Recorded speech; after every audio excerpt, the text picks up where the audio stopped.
Amin. Silakan duduk Bapak Ibu. Bapak Ibu saudara sekalian, Shalom.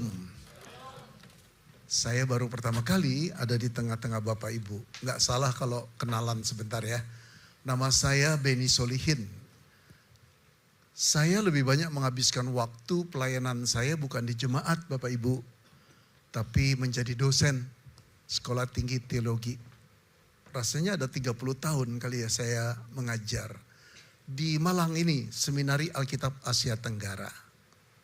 Saya sekarang 9 tahun yang lalu sudah pensiun, emeritasi.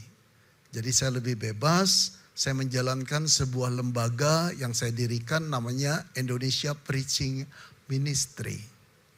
Yaitu seperti satu lembaga pendidikan non formal yang visinya mendidik hamba-hamba Tuhan atau pengkhotbah awam untuk mendalami atau meningkatkan kemampuannya dalam bidang berkhotbah. Saya tuh kalau kenalan gini agak grogi. Soalnya kalau saya bilang kayak gitu, wow ini pasti nih Bapak ini khotbahnya luar biasa. Bukan saudara, bukan luar biasa. Tapi karena Tuhan memberikan kesempatan saya untuk menempuh pendidikan dalam bidang itu. Saya sudah dalami 35 tahun kali saudara. Dan sekolah, beruntung juga saya dikirim ke Amerika S2, S3. Terus saya sudah ngajar saudara. Ngajarnya puluhan tahun, setiap minggu diberi Tuhan kesempatan khotbah dari gereja ke gereja. Bukannya gampang saudara, jatuh bangun. Kadang-kadang stres juga mempersiapkan khotbah. Nah, pengalaman itu sayang kalau saya tinggalkan begitu saja. Jadi saya membuka lembaga pendidikan non formal itu. Namanya Indonesia Preaching Ministry. Nah, khotbah yang diharapkan seperti apa saudara? Saya punya kerinduan seperti kerinduan Tuhan saya kira.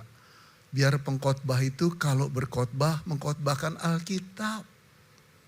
Bukan mengkhotbahkan idenya sendiri atau idenya tentang apa yang Alkitab katakan. Bukan. Nah, saya punya satu prediksi. Bukan nubuat nih, prediksi. Dengan adanya AI, saudara, khotbah-khotbah pengkhotbah Indonesia, baik itu yang punya kesempatan menempuh studi formal di STT ataupun tidak, isinya akan bertambah bagus. Percayalah saudara. Dan saya harap bukan jiplakan. AI itu tempat kita belajar juga. Buat saya AI itu hadiah Tuhan. Buat para pengusaha, buat kaum profesional. Begitu juga para hamba Tuhan. Saya dengan adanya AI, saudara, bertambah dalam lagi, bertambah ngerti lagi. Dan bertambah tahu sebetulnya apa yang diinginkan oleh jemaat-jemaat masa kini. Saya suka bertanya, tanyanya gini, nih khotbah saya sudah saya siapkan. Kalau saya khotbahkan kira-kira jemaat akan tolak di mana? Poin apa yang membuat mereka menolak khotbah saya? Dikasih tahu, khotbahmu terlalu jelimet, khotbahmu kering. Itu saya kaget nih, keren deh dia bisa evaluasi. Cuma 3 detik, 4 detik loh. Ya, jadi saudara tempat kita belajar dan saya harap akan terjadi di setiap mimbar siapapun yang akan menyampaikan firman Tuhan yang dikabarkan oleh para pendeta atau pengkhotbah firman Tuhan. Nah, saudara sebagai jemaat juga harus haus firman Tuhan. Jangan nanti pulangnya bilang begini, khotbahnya firman Tuhan melulu. Jadi saudara mau dengar apa kalau bukan firman Tuhan? Ya, firman Tuhan itu menghidupkan. Itu kata-kata Tuhan, itu pikiran Tuhan, itu kehendak Tuhan. Oke, Mazmur 46. Malam ini saya pilih Mazmur ini. Mazmur 46 ini terkenal sekali. Saya mulai dulu ayat 1 ya. Untuk pemimpin biduan. Ini keterangan sebetulnya belum Mazmurnya. Dari Bani Korah dengan lagu Alamot, nyanyian. Saya jelaskan dulu ya. Saudara-saudara, Mazmur itu pada dasarnya adalah sebuah lagu nyanyian. Bentuknya nyanyian, cuma gak ada nadanya aja, ada liriknya. Nah ada macam-macam genre Mazmur. ada mazmur raja, ada mazmur pujian, ada mazmur ratapan, ada mazmur kerukunan, kayak mazmur 133, macam-macam genre. Seperti kita lagu juga macam-macam lagu kan. Nah, mazmur 46 ini sebetulnya mazmur ziarah. Bukan naik ke kuburan loh ziarah saudara. Tapi naik ke Bukit Sion. Di sanalah bait Allah itu terletak. Di Yerusalem. Pusat ibadah. Simbolis dari kehadiran Allah. Orang-orang Yahudi dimanapun tempat mereka tinggal di seluruh dunia. Kalau ada perayaan terutama Paskah, mereka akan naik ke sana. Keren saudara-saudara. Ya. Kemudian dikatakan ini nyanyian Bani Korah. Bani Korah itu anak keturunan Korah. Penulis lagunya. Kemudian dikatakan dengan lagu Alamot. Para ahli mendapati gak jelas arti Alamot. Apa? Sampai sekarang juga orang pada bingung. Kemungkinan besar, saya setuju saudara, Alamot itu mengacu pada suara sopran. Nah ini pengantar sedikit ya. Baru ayat keduanya masuklah lirik lagu itu. Tapi saya karena ini bentuknya lagu, saya ingin meminta bagian audiovisual untuk memutarkan dari Alkitab suara. Sekarang saudara dengar ya, biar bisa lebih menghayati lagi mazmur ini. Yuk rekan-rekan tolong diputarkan.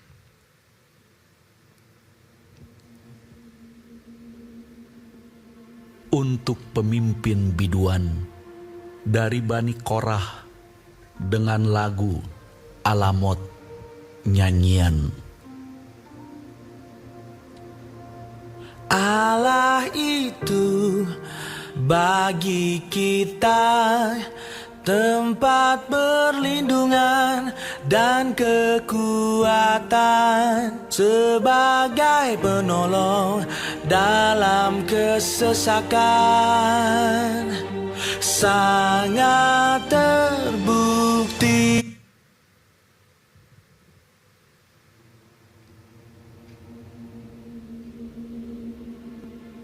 Untuk pemimpin biduan dari Bani Korah dengan lagu Alamot nyanyian.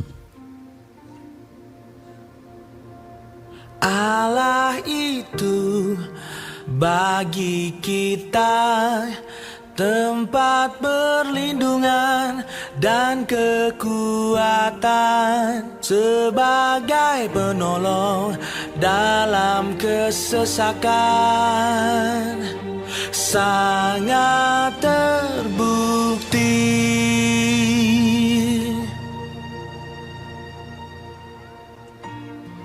Sebab itu kita tidak akan takut sekalipun bumi berubah, sekalipun gunung-gunung goncang di dalam laut, sekalipun ribut dan berbuih airnya, sekalipun gunung-gunung goyang oleh geloranya.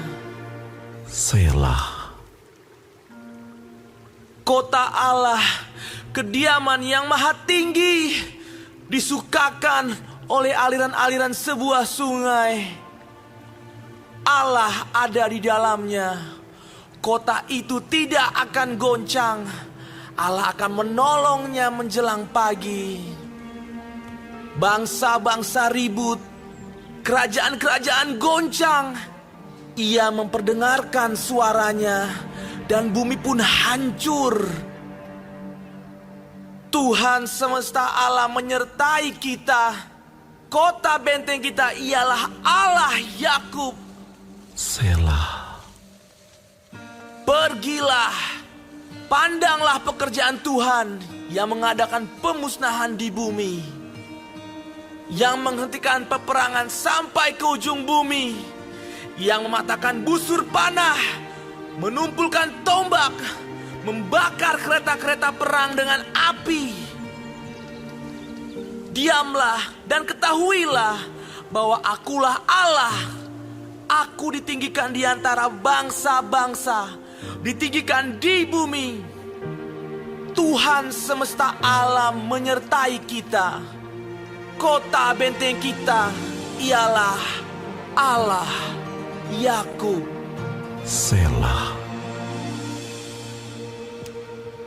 Saudara yang dikasih Tuhan, saudara semua tahu, kita ngalami hidup manusia ini berjalan dengan penuh kejutan. Terkadang hidup berbalik 180 derajat, bukan cuma dalam hitungan hari, tapi dalam hitungan detik.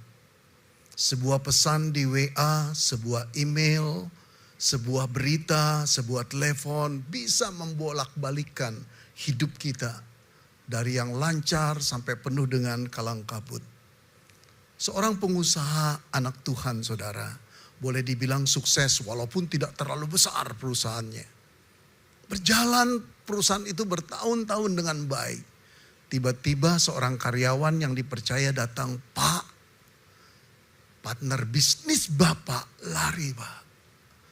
Saudara, bagaimana mungkin itu partner bisnis sudah seperti saudara sekandung. Dia juga punya saham, saudara, di perusahaan ini. Tetapi dengan kelicikannya seluruh aliran daripada keuangan itu diatur masuk ke rekeningnya dan lenyaplah orang itu. Yang tertinggal hanya hutang yang begitu banyak. Saudara, dia duduk lemas di sana, dia menangis. Itulah kehidupan, bukan? Seorang mahasiswa pandai, serius. Saudara-saudara, dia dari sebuah kota kecil di Indonesia ini dikirim ke Jakarta. Dia senang dia diterima. Ayah ibunya membiayai dia mahal sekali. Dan dia gak pernah ngafe, saudara. Hidupnya serius belajar. Dia tahu dia akan selesai jauh lebih cepat dari anak-anak yang tercepat 1 semester. Tapi saudara, ketika dia mau menyampaikan presentasi papernya jam 9, sebuah WA datang dari mamanya. "Nak, pulanglah engkau. Papamu kalah di pengadilan. Rumah dan toko kita disita semuanya. Mama gak punya duit lagi. Pulang, berhenti kuliah." Aduh saudara, dia baca WA mamanya, dia sampai sesak dadanya. Dia menangis sejadi-jadinya, lalu dia berkata, "Tuhan, aku tinggal 1 semester lagi." Saudara-saudara yang dikasih Tuhan, kemudian WA mamanya dibalas, "Baik mama, aku memaklumi keadaan mama papa. Aku akan berhenti, tapi aku tidak akan pulang." Saudara, itulah kehidupan manusia, bukan? Kadang-kadang rencana pernikahan yang sudah tinggal di menghitung hari batal luar biasa mengagetkannya. Kadang-kadang teman yang baru kita jumpai lalu dengar kabar meninggal. Saudara-saudara yang dikasih Tuhan, pernah gak saudara mengalami sesuatu yang mengejutkan yang memutar balik hidup saudara? Dari sesuatu yang berjalan lancar tiba-tiba kalang kabut. Seperti badai yang datang tidak terterka. Nah, ketika kehidupan kita memasuki masa-masa gelap seperti itu, apa yang harus kita lakukan? Coba pikir dulu bagaimana perasaan saudara ketika mengalami itu. Ada yang cemas, ada yang khawatir, ada yang panik, ada yang gak bisa apa-apa lagi, ada yang marah, ada yang jengkel pada Tuhan. Saudara-saudara, Israel juga mengalami hal seperti itu.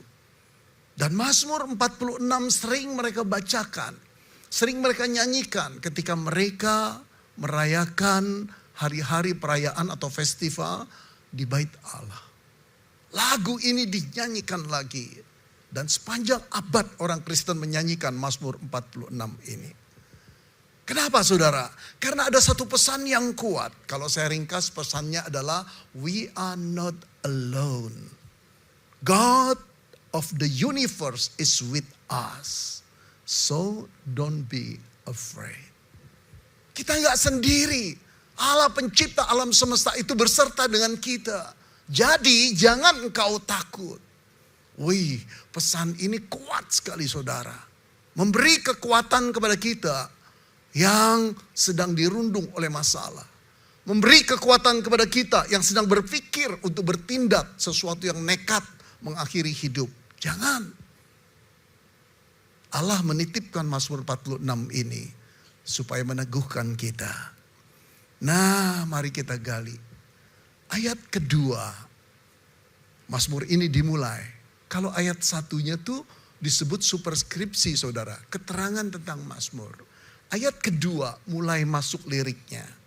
Allah itu bagi kita tempat perlindungan dan kekuatan, sebagai penolong dalam kesesakan sangat terbukti. Perhatikan saudara, setiap kata yang ditaruh di dalam nyanyian yang disebut Mazmur, itu sudah dipimpin oleh Roh Kudus. Dan pergumulan dengan penulis lagunya.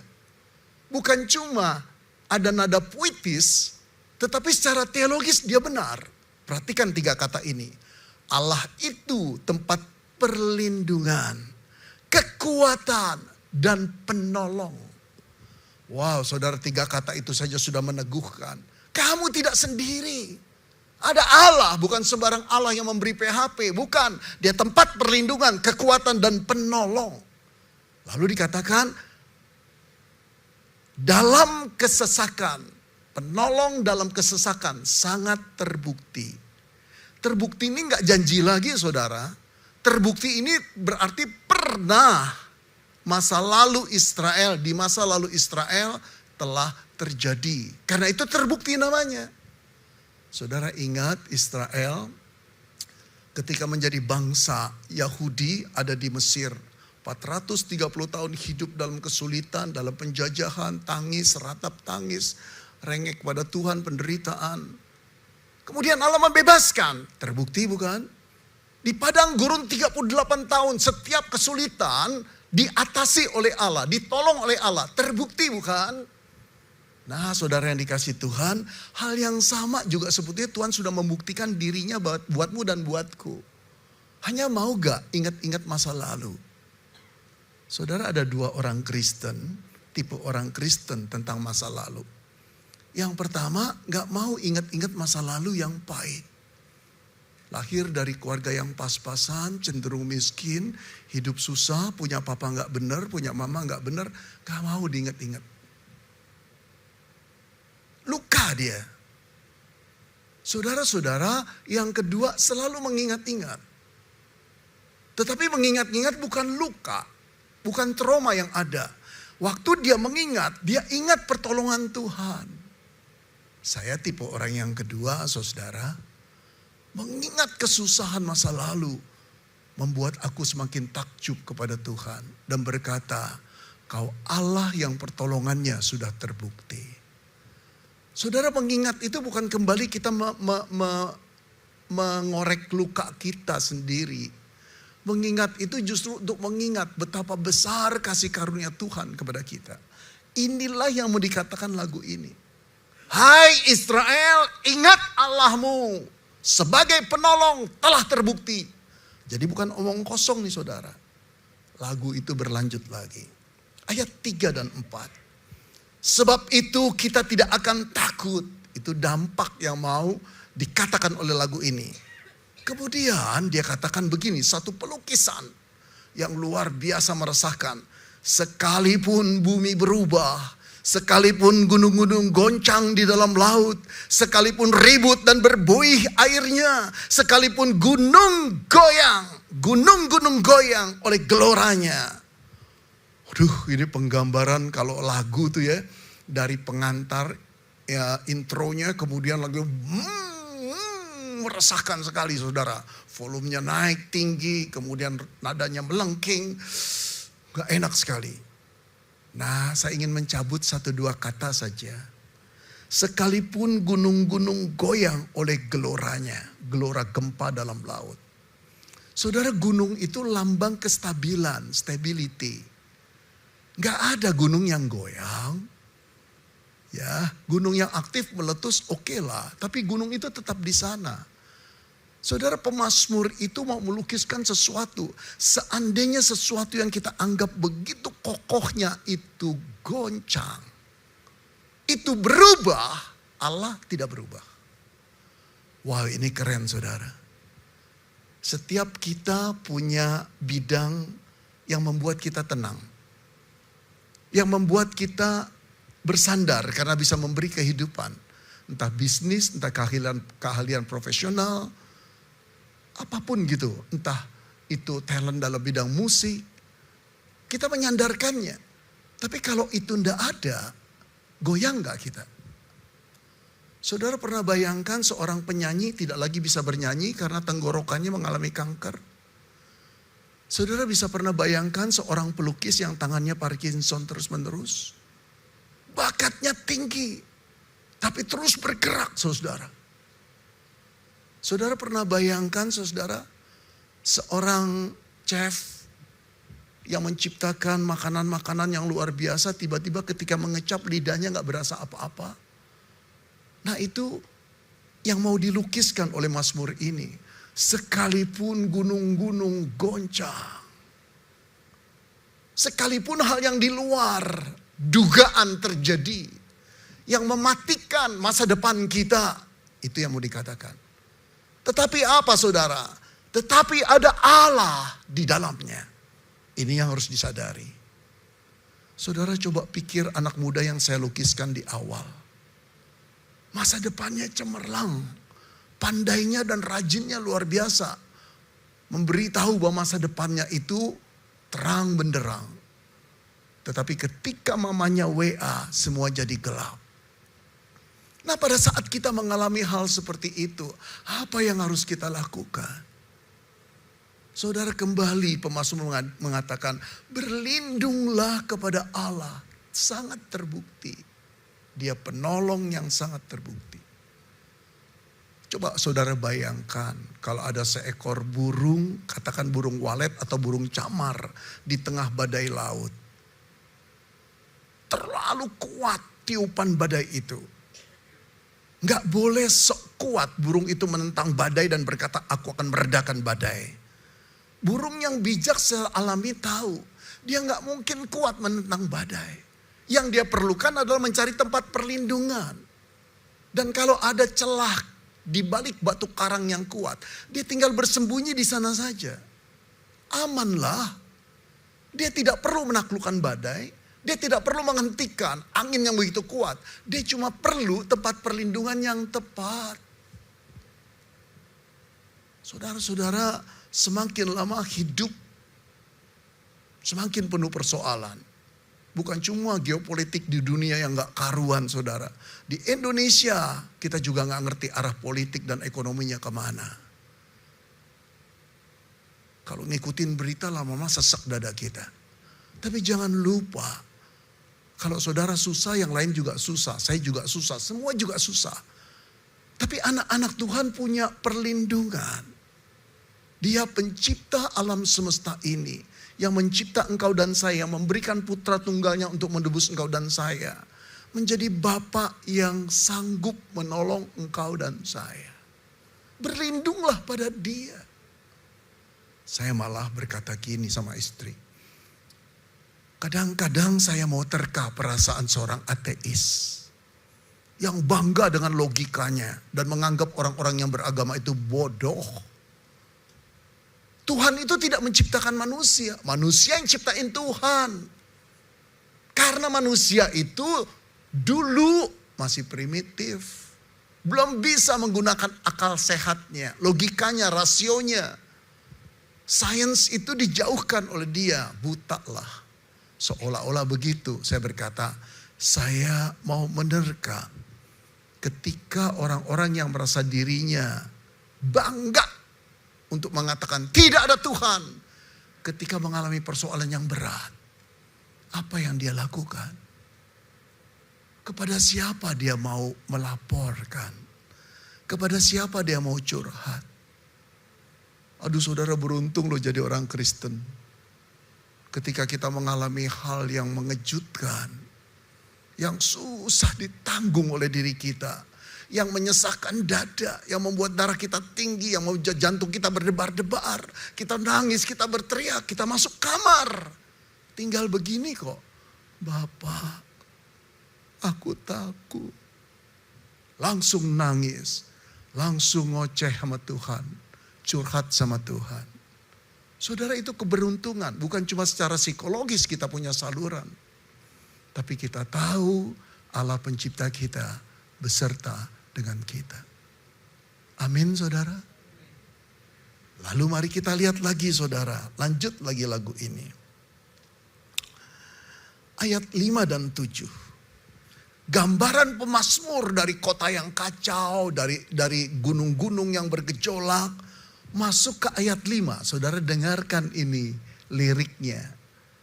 Kota Allah, kediaman yang maha tinggi, disukakan oleh aliran-aliran sebuah sungai. Allah ada di dalamnya. Kota itu tidak akan goncang. Allah akan menolongnya menjelang pagi. Saudara bisa merasakan keindahan sebuah mazmur. Seni loh. Kalau baca ini menghayati bisa merinding bulu kuduk kita karena keindahannya. Saudara-saudara setelah melukiskan alam semesta yang goncang. Ada satu kota yang begitu tenang. Ada aliran-aliran sungai di mana orang itu bisa menikmati ketenangan. Ketenangannya bukan karena kota itu temboknya besar, tinggi, tebal. Karena ada Allah di dalamnya. Karena ada Allah di dalamnya, saudara, ada ketenangan di sana, ada damai sejahtera di sana. Di luar masih goncang. Bumi, laut masih bergejolak. Tapi kota itu tetap tenang. Saudara bisa dibayangkan kalau engkau warga negara kota itu. Aduh saudara-saudara, mana takut kita. Di luar boleh bergemuruh, di dalam enggak. Inilah yang mau dikatakan pemazmur, hai umat Israel, tenanglah engkau. Engkau punya Allah yang bisa membuat hatimu damai sejahtera. Sekarang saya mau masuk pada bagian yang ke-6 terakhir. Allah ada di dalamnya. Kota itu tidak akan goncang. Allah, perhatikan, akan menolongnya menjelang pagi. Allah akan menolongnya menjelang pagi. Saudara perhatikan kata ini. Tidak dikatakan Allah segera menolong umatnya. Allah turut campur di dalam hidup umatnya dan segera membebaskan. Tidak. Allah akan menolongnya menjelang pagi. Pertanyaan kita, kok pagi Tuhan? Kenapa enggak malam? Tuhan, yang menakutkan kegelapan malam, bukan terangnya pagi. Saudara, malam itu identik dengan sesuatu yang menakutkan. Menunggu malam dengan menunggu pagi atau siang berbeda kadar ketakutannya. Saudara-saudara, dalam istilah medis saya diterangkan, dokter berkata yang paling resah buat pasien yang menunggu, buat keluarga pasien yang menunggu keluarganya sakit adalah ketika malam.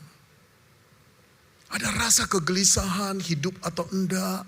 Saudaranya ketika dokter keluar dari ruang itu mereka pasti mengejar. Gimana keadaan saudara kami dokter, suami kami, istri kami. Wajah dokter itu sudah membuat gelisah. Apalagi kalau dokter gak ada senyumnya sedikit juga. Saudara-saudara heran gak? Ketika Tuhan mengatakan, Mazmur ini mengatakan, akan datang pertolongan menjelang pagi. Kita akan protes sama Tuhan. Tuhan, kenapa enggak malam kamu tolong umatmu? Kenapa harus nunggu pagi? Tuhan, yang menakutkan malam, bukan pagi. Kenapa harus menunggu? Nah, di sini saudara kita bertemu dengan sepotong kata yang sangat puitis, tetapi mengandung makna teologis yang luar biasa. Yang pertama, waktu Tuhan bukan waktu kita. Israel dari awal sudah diajarkan, waktumu bukan waktuku, jalanmu bukan jalanku. Apa yang kau pikirkan bukan yang aku pikirkan. Disinilah Allah menunjukkan siapa dirinya. Kita umat Allah disayang, saudara. Kita dijaga, kita dilindungi. Tapi harap kita mengerti siapa Tuhan. Dia bekerja dengan jadwalnya, bukan jadwal kita. Waktunya bukan waktu kita. Kalau saudara dan saya tidak mengerti prinsip ini, engkau dan saya akan hidup bersama dengan Allah. Hidup bersama dengan Allah, tapi frustrasi terus. Karena kita tidak bisa mengakui otoritasnya Tuhan. Kita boleh meminta, kita boleh meratap, kita boleh menangis di hadapan Tuhan. Tapi tolong hormati beliau. Waktunya bukan waktu kita. Apakah ada doa yang bisa mempercepat waktu Tuhan? Tidak ada. Sungguh tidak ada. Kalau Allah menjawab doa kita bisa dipercepat dengan ratapan kita, rengekan kita. Betapa labilnya Allah. Seolah-olah pribadi yang gak punya perencanaan bisa disetel. Enggak saudara. Kalau gitu buat apa gunanya berdoa Pak? Berdoa gunanya untuk menyetel waktumu ke waktu Tuhan. Berdoa itu untuk menyetel kehendakmu menjadi kehendak Tuhan. Di situ engkau dan saya semakin mengenali Tuhan dan otoritasnya. Dan kita menghormatinya. Keren loh saudara ya. Dan akan menolongnya menjelang pagi. Apalagi yang mau diajarkan dari kalimat puitis itu dan akan menolongnya menjelang pagi. Penyertaan Tuhan.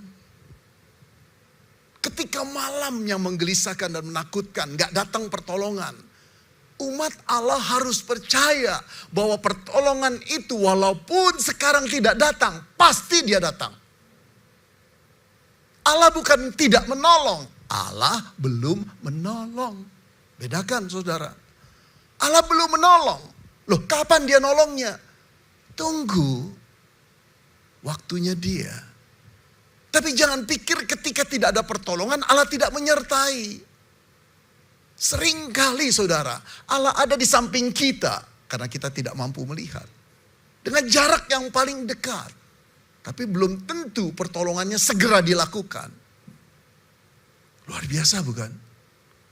Saudara terkadang ketika kita mengalami persoalan, kita seperti anak kecil yang dilepas di lorong yang gelap. Tidak ada pintu, tidak ada jendela, menakutkan sekali. Kemana kita harus berjalan kita tidak tahu. Apalagi ketika kita masih kecil seperti itu, ketakutan mencengkam. Kita berlari dan kita lihat ada pintu di sana. Kita menuju pintu itu, setelah pintu itu dekat dengan kita, tiba-tiba ada seorang yang menutupnya dan menguncinya. Klik-klik. Diam kita. Saudara seringkali kita membayangkan seperti itu. Allah kejam, Allah tidak menolong, Allah menutup jalanku. Saudara pernah gak saudara berpikir, kenapa Allah menunda-nunda dalam terminologi kita ya, pertolongannya. Dia punya maksud. Dan dia tidak sedang meng-abuse kita. Dia tidak sedang mempermainkan kita. Penundaan yang kita sebut penundaan. Pertolongan Tuhan itu mendidik kita untuk tetap percaya bahwa Dia ada. Bahwa pertolongannya akan datang. Wow, indah sekali saudara. Kalau engkau dan saya mencapai pemahaman seperti ini dan iman seperti ini. Tidak ada yang terlalu menggelisahkan. Kecemasan ada. Tapi enggak terlalu menggelisahkan kita sampai kita kehilangan kepercayaan kita. Saudara anak muda yang berkata, oke ma saya berhenti kuliah. Tapi saya juga tidak akan pulang. Dia mulai cari kerjaan. Mulai dari office boy. Saudara lap meja karyawan-karyawan tiap hari. Mahasiswa terpandai tinggal lulus 1 semester lagi. Betapa berat beban hatinya. Tapi dia lakukan dengan rajin. Saudara-saudara apa yang ada di laptop karyawan-karyawan sana ketika dia baca dia tahu isinya apa. Dia tahu larinya kemana, dia tahu sistemnya kayak gimana. Karena dia orang ekonomi. Sampai saudara manajernya tertarik, pandai ini anak. Kemudian dia katakan, kamu berhenti dari sana, kamu bantuin saya di sini. Saudara-saudara 20 tahun kemudian, hampir 20 tahun kemudian, ketika anak muda itu mencapai usia 40-an, dia menjadi direktur perusahaan yang besar. Satu kali dengan mobil mewahnya berhenti di kampus yang dia cintai. Dia diam di sana di tempat parkiran. Air matanya menetes. Dia bukan nangis karena gak lulus. Dia bukan nangis karena dendam dan traumatik. Aku hampir lulus, aku berhenti dari sana. Aduh, sayang. Enggak. Dia menangis dan berkata, Tuhan, pimpinanmu tidak salah. Saudara, jangan pikir satu kegagalan akan mengakhiri hidup umat Allah, anak-anaknya. Selama kita masih mempunyai Allah, sumber pertolongan yang sejati, kita tidak akan pernah berakhir. Bahkan ketika saudara merasa bahwa hidup saudara akan berakhir, dalam bayangan saya dan saudara, dia masih merajut masa depan saudara. Jangan menyerah. Saudara, terakhir saya mau angkat loncat ya, ayat ke-8. Ayat yang ke-8, apa yang dikatakan ayat ke-8? Sama dengan ayat 12. Ternyata kalau lagu, inilah refrennya yang diulang, bukan? Ayat ke-8 berbunyi, Tuhan semesta alam akan menyertai kita. Kota benteng kita ialah Allah Yakub. Ayat 12 berbunyi lagi, Tuhan semesta alam menyertai kita. Kota benteng kita ialah Allah Yakub. Refren ini menyamerikan pesan. Apa sih yang dikatakan Tuhan semesta alam menyertai kita? Saudara, Tuhan semesta alam dalam bahasa Ibraninya Yahweh Sebaot. Yahweh itu nama Tuhan. Tuhan semesta alam, kalau T-U-H-A-N yang besar semua itu pasti Yahweh, saudara. Ya, nama pribadi Allah. Yahweh Sebaot, semesta alam. Imanu menjadi kata yang kita kenal Immanuel. Ini menegaskan lagi di dalam lagu ini. Hai Israel, Tuhan pencipta alam semesta, pencipta seluruh bumi ini, termasuk engkau, menyertaimu. Kita ngerti bukan? Betapa dahsyatnya Allah kita. Siapa yang bisa mengalahkan kita? Apa yang tidak mungkin dia lakukan buat engkau dan saya? Tidak ada. Lalu yang mengejutkan, dikatakan dalam referen ini, kota benteng kita ialah Allah Yakub. Kenapa Yakub dibawa-bawa? Saudara tahu siapa Yakub? Yakub anaknya Ishak. Ishak anaknya Abraham. Yakub mempunyai 12 anak. Kemudian menjadi Israel. Salah satu anaknya Yehuda. Dari Yehuda lah lahir Yesus Kristus.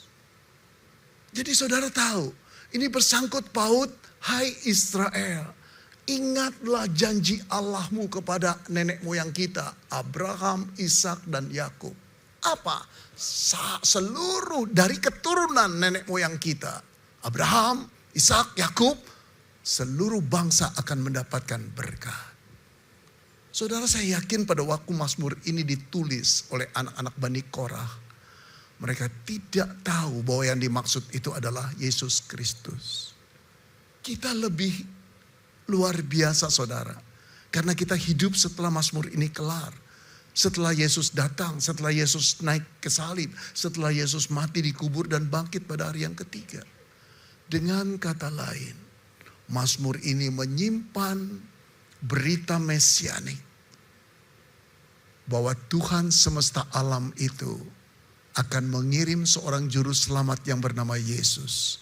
Yang menjadi penyelamatmu.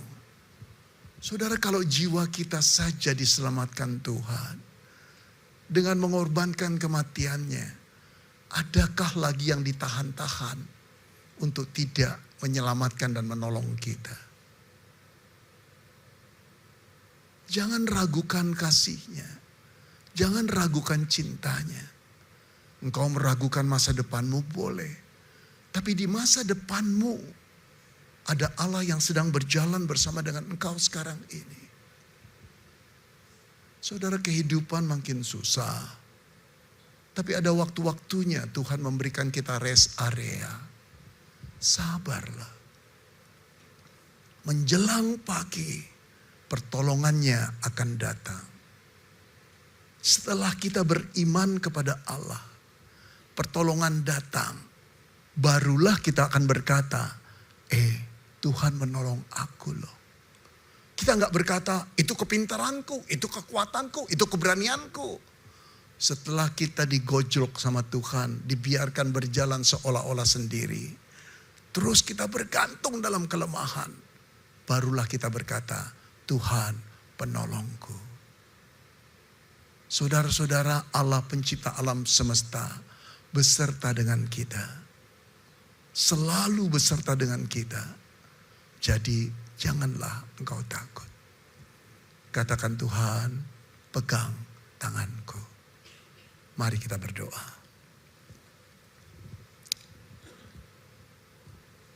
Saudara, firman Tuhan telah selesai diberitakan. Lirik lagu ini kembali dikumandangkan. Dan kita melihat pesan Allah yang begitu jelas. Lagunya kembali bergema di hati kita. Walaupun tanpa nada. Tapi pesannya jelas. We are not alone. God of the universe is with us. So do not be afraid.